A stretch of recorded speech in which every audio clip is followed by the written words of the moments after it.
I am delighted to be able to welcome you all.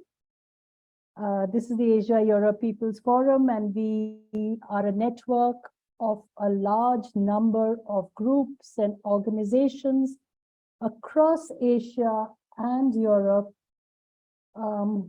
generally progressive groups which oppose neoliberal policies, which are pro-people, which support climate action, that support peace and negotiated settlements to conflicts, and many other related issues, social security, and so on. You can see that on our website. Today, we're delighted to be able to have a webinar on the series of protests that we have been witnessing in France over the past several months. It is clear to us that these protests have been on different issues. First, they were on pension reforms, and later were related to police violence. Now, the reason we decided to have this very specific webinar, because usually we do webinars across countries and themes, was because many of us in Asia, while we saw these dramatic images on television and on media and on screens of protests and fires and burning of cars and police violence, we didn't get much information in our press, that is in the Asian press, on what were the root causes, what was actually happening, because there were also these phobias that, you know, either it's by lumpens or by undesirable elements. And so we really didn't get a clear picture. And so we thought we'd get the best possible experts from our community to inform us about this. And so I'm so happy to be able to introduce to you today Alice Picard, who is the co-spokesperson of ATTAC, which is a trade union, ATTAC France. She's also an activist against systemic oppressions, and she's part of the team that has created an anti-oppression team at the Summer University of Social Movements and Solidarity, which is going to be held in August. And our second speaker will be Christophe Aguiton, old friend and part of AEPF. He is in the Asia-Europe People's Forum, member of the organizing committee. And personally, I've known him for years and years because he is always at the forefront of international activism. Christophe is a sociologist, he's an activist, he's a writer. He wears many hats, as you will see from his analysis. He's been active also in the World Social Forum over years and over many really progressive forums, and he's very active in the trade union movement. So I will first ask Alice to speak for 10 minutes and give us a clear background of what is happening. Alice, the floor is yours. Thank you very much, and thank you for inviting me. So I am going to make a 10 minutes presentation on the latest protests. So the protests that took place after the death, or rather the murder, of a very young 17-year-old young man in Nanterre. So it's near Paris in France. So he died on the 27th of June, and it's not the first murder by the police, but this time there was a video that spread virally on social network that was evidence that he had been murdered, and that he had done nothing wrong. So on the video, we can see him being shot dead at point blank range by a police officer. It clearly was evidence that the police had lied about what happened. Revolt started on the very same day the video was released, because for many protesters it reminded of the death of two other very young men in 2005. So there was two teenagers who were fleeing the police.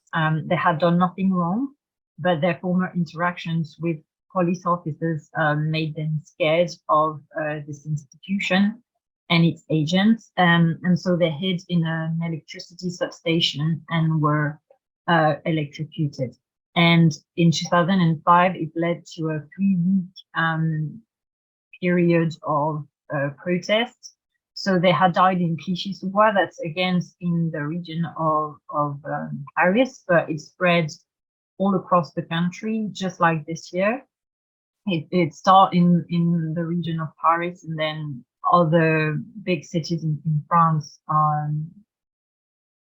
kind of emulate this neighborhood.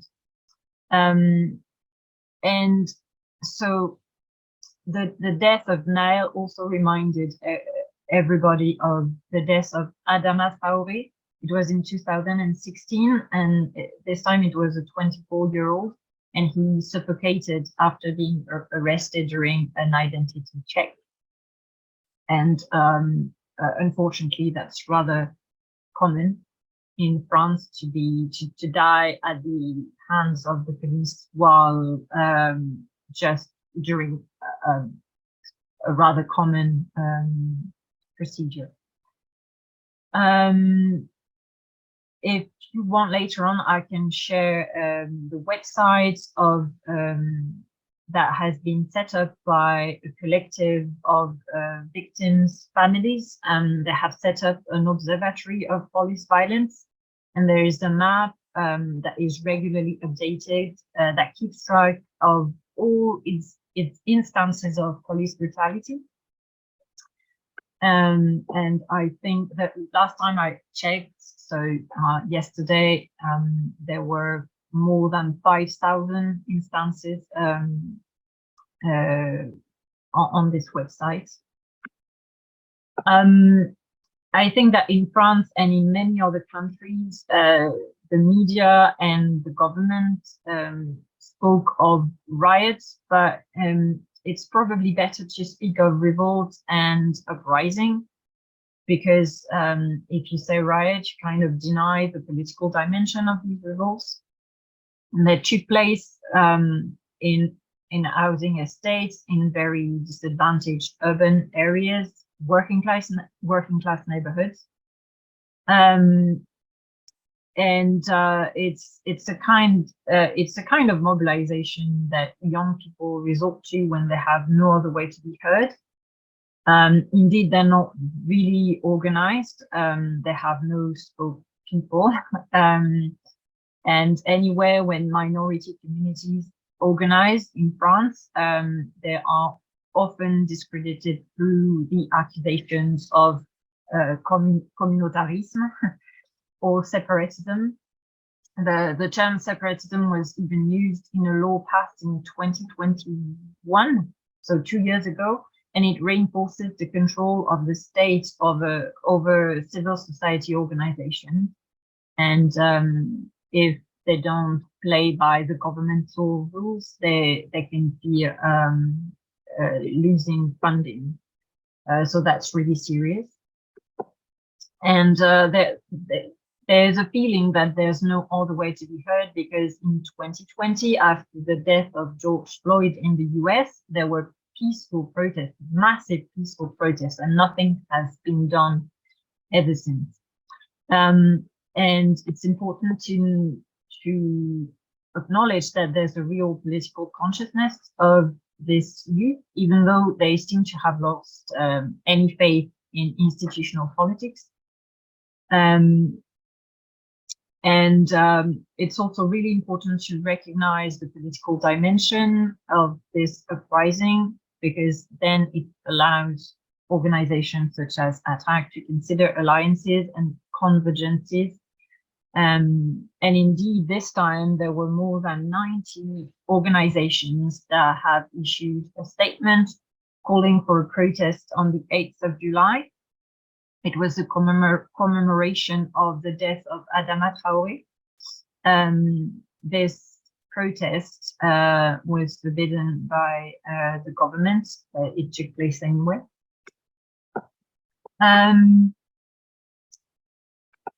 So this time, as often, there were a process of criminalizing the victims. Their past have been scrutinized. It's like their deaths could be justified. In France, the president refuses to use the term police violence, but this time, after he saw the video, he said that it was unacceptable, which is the first step. The problem is that there's a focus on an individual police officer instead of looking at structures that perpetuate racism in France. And worse, there was a collect of money through a crowdfunding platform, and 1.6 million euros were collected, but not for the family of the victim, but for the family of the police officer who killed him. I have seen yesterday that an investigation was launched yesterday because this collect was organized by a very prominent far-right figure in France. And to finish in 2 minutes, the problem of focusing on the unacceptable acts of an individual police officer is that it doesn't allow us to speak about systemic racism in France. According to the Defender of Rights, which is a public institution, young men perceived as Black or of North African origin are 20 times more likely to be subjected to police identity checks than the rest of the population. So that's a form of police discrimination. This time, the UN rights body has urged France to address, and I quote, profound problems of racism and racial discrimination within its law enforcement agencies. According to a sociologist which has studied police forces for years, 80% of police officers are from rural areas or provincial towns where the socio-ethnic makeup is radically different than the territories or the neighborhoods they are sent to at the beginning of their career. Overall impunity remains the rule because there is no independent body that can investigate the actions of the police. And overall, the victims of police brutality are descendants of post-colonial immigration. And I'll stop here to respect the 10 minutes that were allocated. Thank you.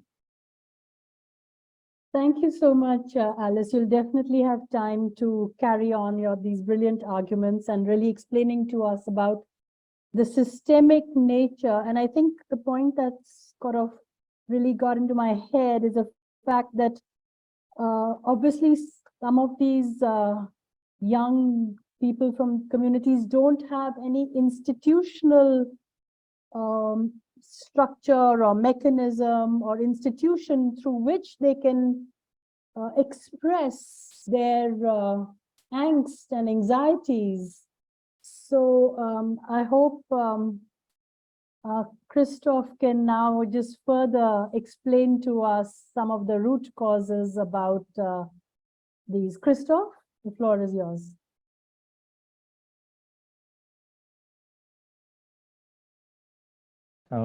The sound on. Thanks a lot for the invitation and happy to be with you again. What I want to explain is not specifically the root of this period of movement, mobilization, and riots, because that was already done by Alice, and we can go on during the conversation and the discussion, but more to explain a little bit what are the specificity of this country. Because if you look at what happened in the last months, it was really a period of very strong social movements, in particular against a law who reformed the pension system, who obliged people to work 2 years more. And probably you saw as well in April, May, or June, riots in France or shock with the police with cocktail molotovs and things like that, not at all related to the Nahel death and all the more previous, the more recent events, but during the spring, because we had a huge phases of mobilization with millions of people in the street. And more generally, France is well known for its strikes, its mobilization, its demonstrations, its relatively violent way to protest. And I want to explain a little bit what are the reasons, what are the deep and all the roots, who explain a little bit this very specific country, which is our country, Alice and me. The first reason, it's really long from the past, is the fact that we had for centuries, for almost 500 centuries, a very strong state. And that through the royalty, of course, but also the empire, Napoleon and Napoleon III, or the republics. And these strong states was possible because the country was relatively united, relatively because Brittany and some other region around the centers were integrated in the kingdom relatively late, but the center of the country was united for long, which is very different than, for example, Germany or Italy, who had their unity only 1 century ago. And these very strong states have very few counterpower. It's not like in the US, for example, or in other countries where you have a Supreme Court or different regional power who can counterbalance a little bit the weight of the state. France is extremely centralized with very few counterpower or alternative power. That's the first characteristic of France, and that explains why during all the 19th century, end of 18th century and 19th century, we were the country of the revolutions.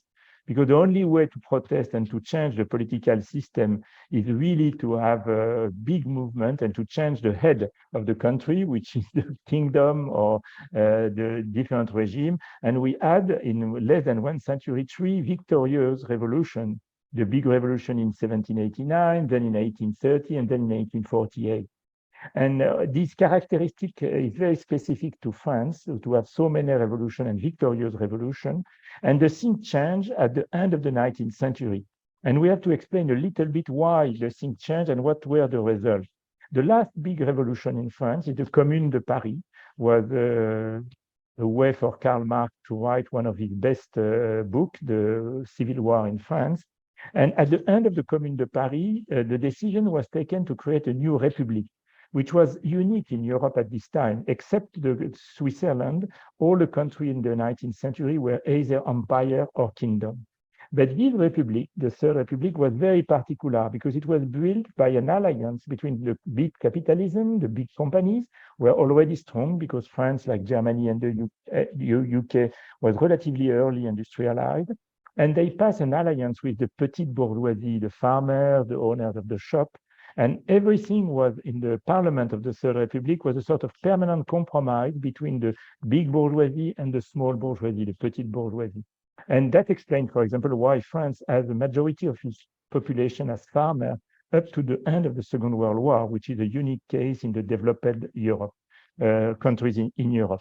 And the unions and the working class was totally marginalized because there was a big distrust from the Republic about those people who were able to have all those revolutions, which means that really the unions arrived relatively late, were from the beginning very radical and very apart of the political system. And that created a big difference in France compared to the rest of Europe. If you look at the UK, we had relatively early a bipartite system with the union supporting the labor and the bourgeoisie, the conservative. In Germany, in all Central Europe, in Northern Europe, it was more or less the same evolution, with a sort of permanent compromise between the working class organized in big union and a party related to this union, and the bourgeoisie and the state. France, not at all. Even the Socialist Party, who was born at the beginning of the 20th century, was never really a working class party. It was really a party of intellectuals, of middle class, and the unions were really a part of this process. And being a part of this process explained also the radicalism of the union. The union in France were always small, but very radical, promoting in particular the general strike as a way to change the system and to win for the workers. And that worked for part. We have a country in France where we had in the 20th century 2 huge general strikes. When I say huge, 10 of millions of workers in the street and in strike for weeks and weeks and weeks in 36 and in 68. And this idea of the general strike is extremely present in the mind of the activists who are always trying to play again this idea of a general strike. It's always in the head of the activists. And that creates a very particular feeling of the movement, who are generally very strong and very oriented to the state and to the idea of to be all together in strike. To finish a little bit with more modern evolution, we had a transformation of the Republic. We have a Fifth Republic 60 or 70 years ago, created by de Gaulle after the phases of decolonialism, in particular the Algerian War. And this constitution gives a big power to the presidents, which reinforced this very old tradition of a central state. And last evolution, which is also very important, is the fact, and that is not specific at all to France, but it's a worldwide evolution. We have a sort of double movement. In one hand, the organizations are weaker and weaker. It's true for the political parties, who are much weaker today than before. It's true also for the union and all the organized body of the society. But in the other hand, we had a big rise of mobilization, which looks like a paradox. We are not at all in a situation where we have a sort of atony of the social movement and the society. At the opposite, the society is very vibrant and we have mobilization in a lot of issues. Of course, the suburbs, as Alice was explaining, but before the general movement on the defense of the pension, and before a lot of others, on ecological issue, on social issue, on a lot of different issues.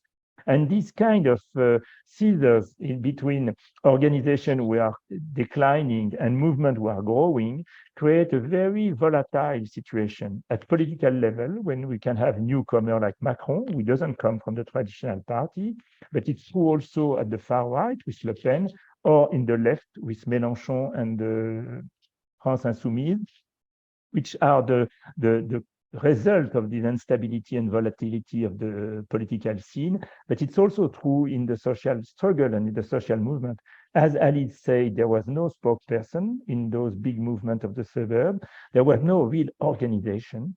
And even in the big mobilization like the defense of the pension system and this kind of mobilization, or where of course the union are there are much more people in the street than members of the union. And that is very specific to this country. In general, if you look at Germany, at all Northern Europe, even the UK or the US, the union are more stronger than in France. Our union are very small, but the number of people in strike or in demonstration are very high.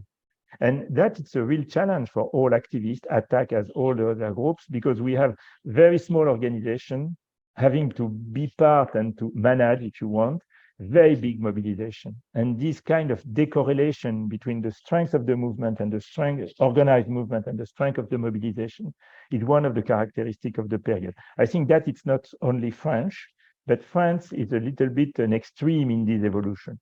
That's what I wanted to give as a sort of global explanation of the French situation, but then we can answer to all the questions during the conversation. Thank you. This is the most enlightening, bringing out, the institutional capacity of organizations and unions and the spontaneity of what I think Plekhanov called the crowd in history. So I think the question, I'll take advantage of my position as moderator and ask the first two questions. One to Alice, and that is, Alice, do you think there was any kind of organic link between the two protests, which are quite distinct, or were they completely separate? And to Christophe, I want to ask that what has been the impact of these huge protests on the political class and structure? Is it going, does it mean, as we read somewhere in some of the analysis in the press, that the right wing and Le Pen is actually getting stronger? And what is the response from the official political system? Are there any changes, or does it life go on as it is? So these are my two questions. And then I would open the floor to questions from our attendees. Yeah, you can either type in the questions, or perhaps, because there's such few of us, and maybe we can just have you, anyone speak and comment, and then we would give the floor to Christophe and Alice to respond. Thank you for your question. That is a hard one. I don't think there was a link. This is my answer because first, the protagonists were not the same.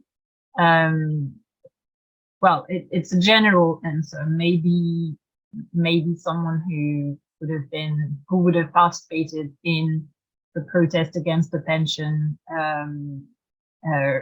system reform and to the protest in the working class neighborhood would say something different. But to me, the young men who took part in the protests in these neighborhoods were not did not participate so much in the protests of the winter and the spring, which is the result of many things. It's the I don't want to make an answer that would a reply that would be too long, but in terms of how these young men are represented, it's hard because there was a process of deindustrialization, and so a lot of them are out of work or in work sectors that are not really organized through trade unions, so they can't be represented through a union, and that's the first problem. The second problem is that they don't feel represented through institutional politics, because these neighborhoods used to be governed by, for example, the Communist Party, but the Communist Party declined from the 70s and 80s, and so the left, as not only as a political party but as organizations, as civil society organizations, trade unions, and political parties, is not so present in these working class neighborhoods. So so that's why I believe maybe these young men felt disconnected from the mobilization of the winter and the spring. And also in terms of their references and the symbols that they were resorting to, it's really different. There were no references to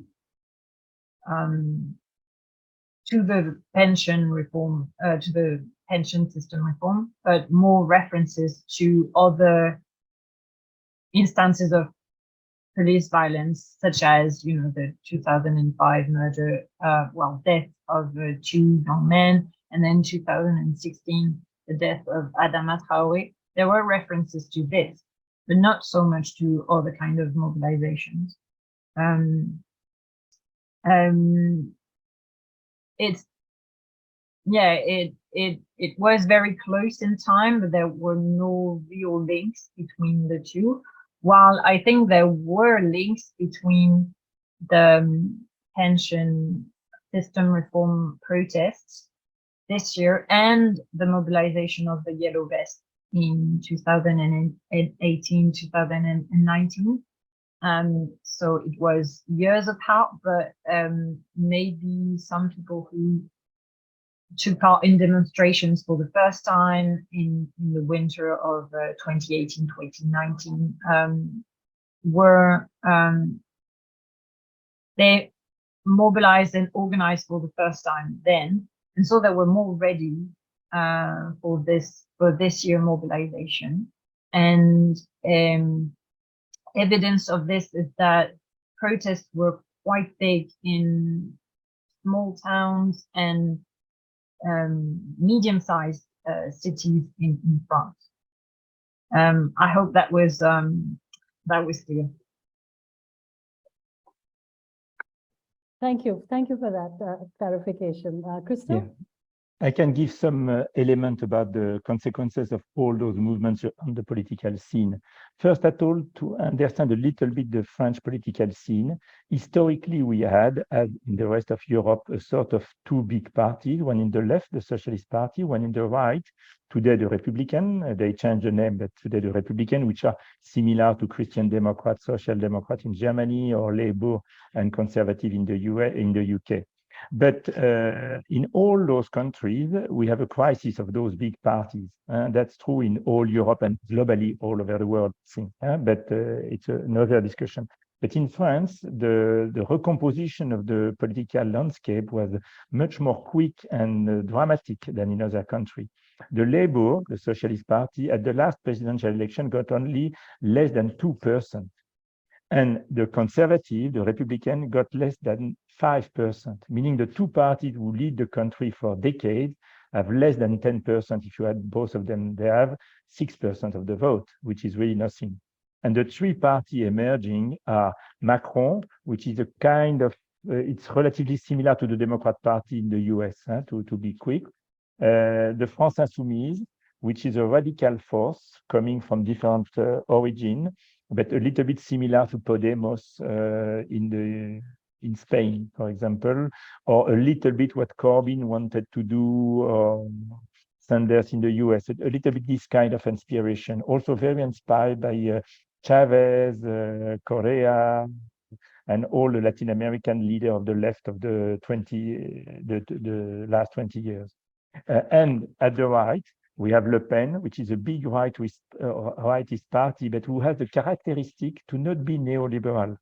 She claimed to defend the workers. For example, she was for defending the pension system against the government. She said that she defended the public service. There are words, of course, if they are in power, they will not do that at all.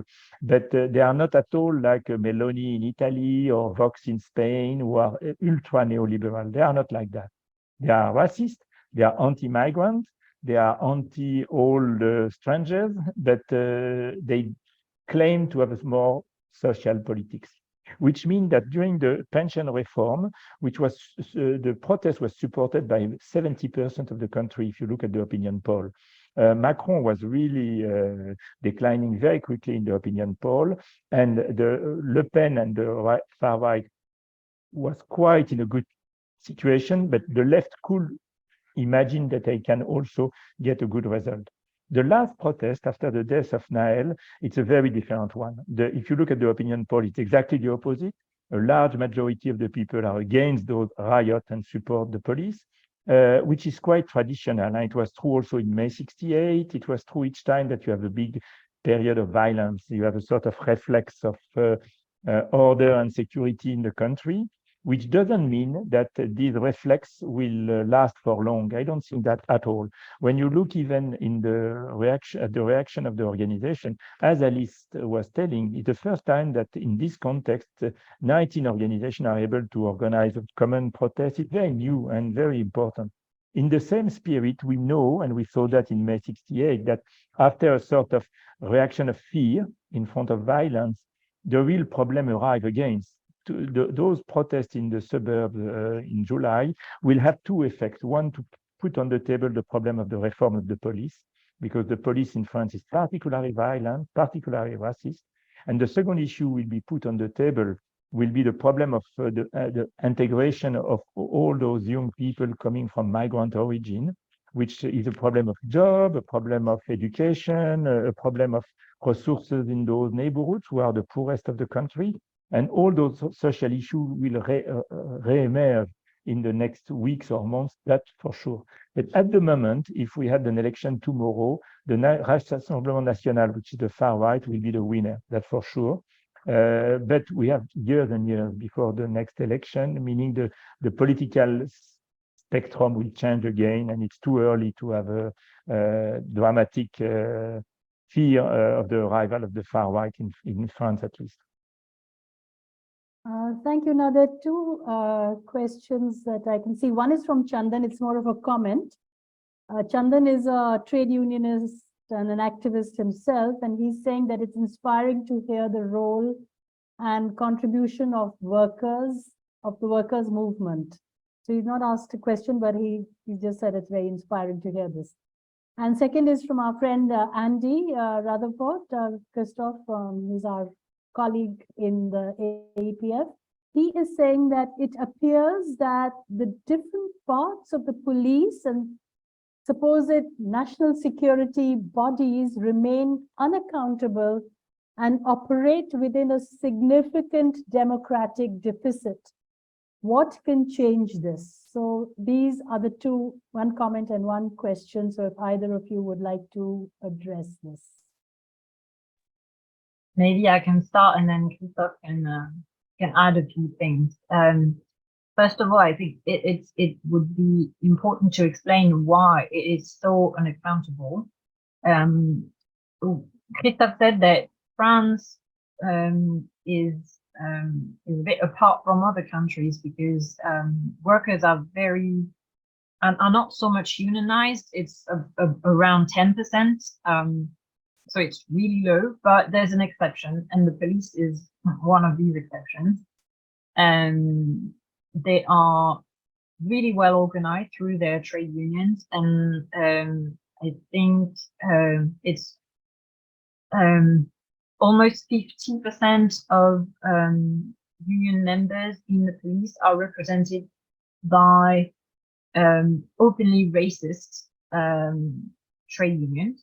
It's called Alliance, and it has issued a statement during the protests in the neighborhoods.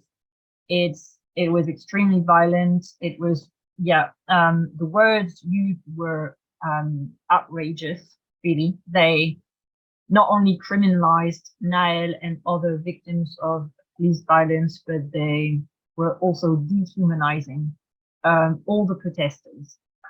So it was extremely racist. And that's one of the explanation. And the other explanation is that, so as I said, there is no independent body that can investigate police action. There's a body, but it's part of the police itself. So it's like the police investigating the police itself. So that would be one way to change the situation, to actually set up a body that is independent from the police, that is under the scrutiny of, for example, the parliament, but also maybe the civil society organization. If I can add a few things, I totally agree, of course, with Alice, and we are one of the few countries where the control of the police is done by a specific corps of the police itself. I totally agree with her on that. But there are other particularities of the French system who are bad compared to other European countries. First, there is a sort of doctrine of what we name in French the maintien de l'ordre, which is the way to manage demonstration, for example, which is very violent, much more than in other countries, where the doctrine in Germany or in Northern Europe is what they name the desescalation, meaning that when you have shock between the police and demonstrators, the point is how to reduce the level of violence in both sides. It's not at all what they do in France. And at this level, the worst was during the Yellow Vest movement 4 years ago, when the police was really salvages, and orders were given to them were to be salvages. It's not the local policeman who was by temperament like that. Even the union are racist, as Alice was explaining. But the order of the top of the police was go ahead and beat them and be violent, no problem at all. That is the first characteristic, which is very important and which is related to the order of the government, in fact. The second thing, it's a relationship with jail and criminality, which is also very specific to France, and maybe the UK is like us.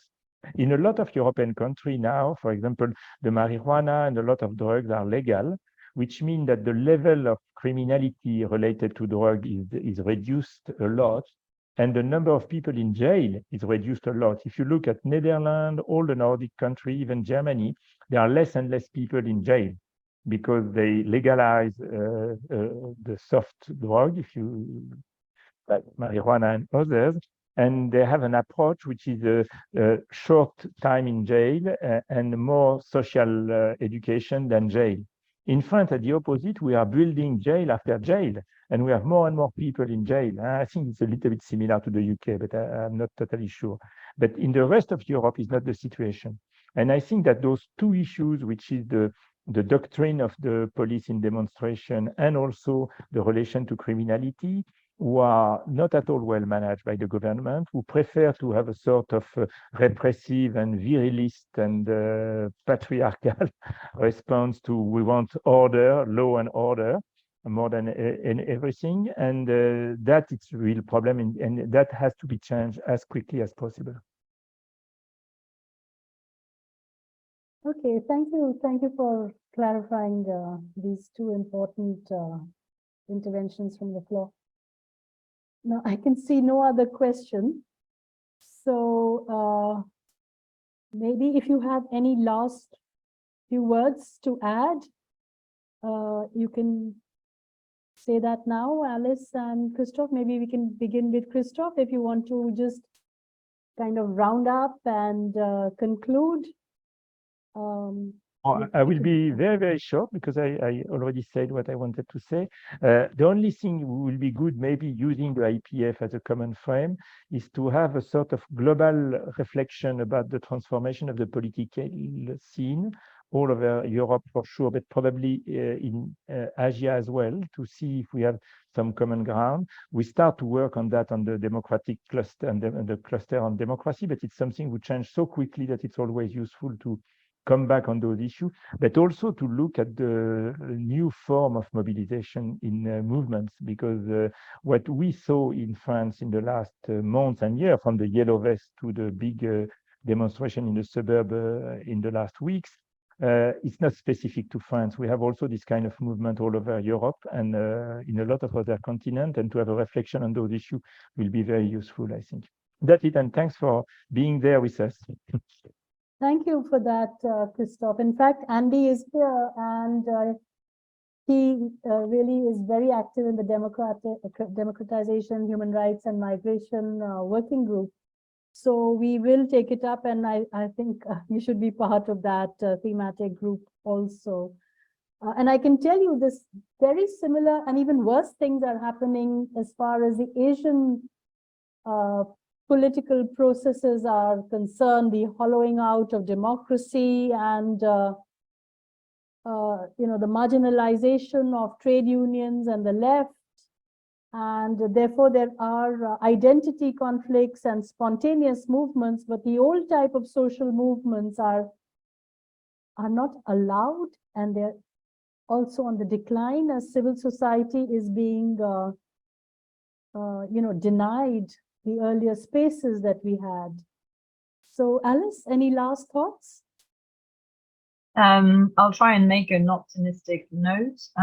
We are 40 years after the first really big mobilization against racism in France. In 1983, there was a big march called the March for Equality and Against Racism. It took place after an instance of police brutality. So you see, it's like history repeating itself. And for a long time, the left was really not up to the task because it was not including as it should be issues of racism and all the issues that post-colonial populations are facing. But I think there's a shift and things are changing. And political platforms are changing, and not only of political parties, but also trade unions. So I think that in the years to come, a way for the left to get stronger would be to actually make the link between the pension system reform and the revolts that took place in working class neighborhoods this past week. Okay, so it's up to me now to thank both our speakers for being there and really enlightening us and making things very clear. We will very soon be putting up the recording of this conversation on the APF website. It's already there it was live on Facebook.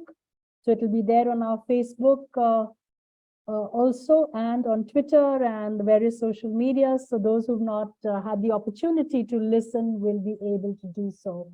I thank all those who participated, and I especially thank Vishnu and Husnain for having looked after the technical background, the recording, and the earlier posters, and for all the advocacy.